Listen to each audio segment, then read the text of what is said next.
নমস্কার বন্ধুরা, আজকে আমি আপনাদের সাথে একটি গল্প বলবো। গল্পটি হচ্ছে কোন এক গ্রামের কৃষক হারাধন বাবু।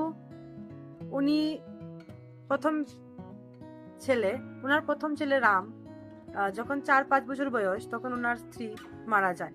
ওনার স্ত্রী মারা যাওয়ার পর উনি কিভাবে কাজ করবেন, কিভাবে ছেলেকে বড় করবেন তা নিয়ে যখন গভীর বিষণ্ণতায় দিন কাটছে, সেই অবস্থায় ওনার শুভাকাঙ্ক্ষীরা ওনাকে পরামর্শ দান করেন যে উনি যেন দ্বিতীয়বার সংসার করেন।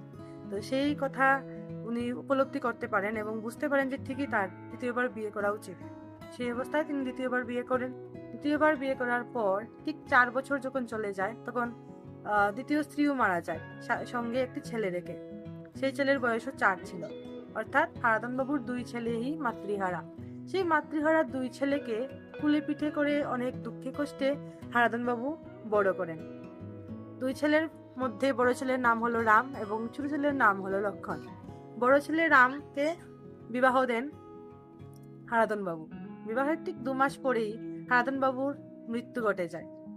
তো বড় ছেলে রামের বউ, অর্থাৎ হারাধন বাবুর বৌমা এবং বড় ছেলে রাম, ওরা নিজেদের মধ্যে কথা বলাবলি করতে লাগলো যে কিভাবে সৎ ভাইকে ওদের সম্পত্তি দেবে। যেহেতু হারাধন বাবু অনেক বড় একজন কৃষক ছিল, তাই ওনার কাছে প্রচুর পরিমাণে প্রপার্টি ছিল। সেই প্রপার্টির ভাগ ওরা কিছুতেই লক্ষণ, অর্থাৎ ছোট ভাই লক্ষণকে দেবে না বলে মনে মনে স্থির করলো। এবার ছোট ভাই লক্ষণকে প্রপার্টি না দেওয়ার দরুন ওরা ছোট ভাইকে ঘুমের মধ্যে অনেকবার মারার চেষ্টা করে। যখন সফল হয়নি, তারপর খাবারের সাথে বিষ মিশিয়ে দিয়ে বৌমা লক্ষ্মী, অর্থাৎ রামের বউ, ছোট ভাইকে মেরে দেয়। ছোট ভাই মরে যাওয়ার পর বহু বছর ওদের কেটে যায়। বড় ভাই রাম এবং রামের বউ লক্ষ্মী ওরা খুব আনন্দভাবে সংসার করছিল। ওদের একটি ছেলে হয়। ছেলেটি যখন বিবাহযোগ্যা, তখন হঠাৎই ছেলেটি অসুস্থ হয়ে পড়ে। ছেলেটি অসুস্থ হওয়ার ঠিক 1 মাস পরেই রামের বউ লক্ষ্মীর মৃত্যুবরণ ঘটে। তো সেই অসুস্থ ছেলেকে চিকিৎসা করতে রামের প্রচুর পরিমাণে টাকা খরচ হয়ে যায়। যত প্রপার্টি ছিল সব প্রপার্টি বেচে দিয়ে তারপরেও ছেলেকে সুস্থ করতে পারেন। তাও সে আশায় বসে আছে, কখনো না কখনো তো ছেলে সুস্থ হবে। হঠাৎই একদিন সন্ধ্যাবেলায় রাম যখন সেই অসুস্থ ছেলের বিছানার সামনে বসে বসে কাঁদছিল হাত ধরে, তখন হঠাৎই রামের ছেলে বলে ওঠে, ভাইয়া এবার আমাকে বিদায় দাও, অনেক তো হলো, এবার আমাকে বিদায় দাও।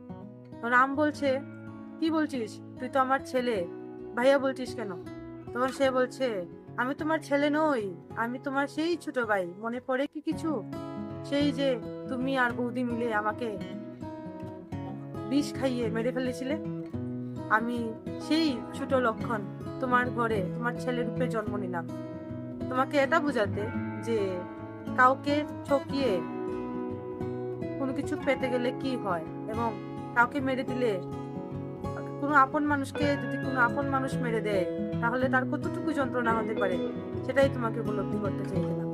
এবার দেখো, বৌদিও চলে গেল, এবার আমিও চলে যাব, তুমি বাকি জীবনটা একা কিভাবে কাটাও, কতটা মৃত্যু যন্ত্রণা নিয়ে বাঁচো।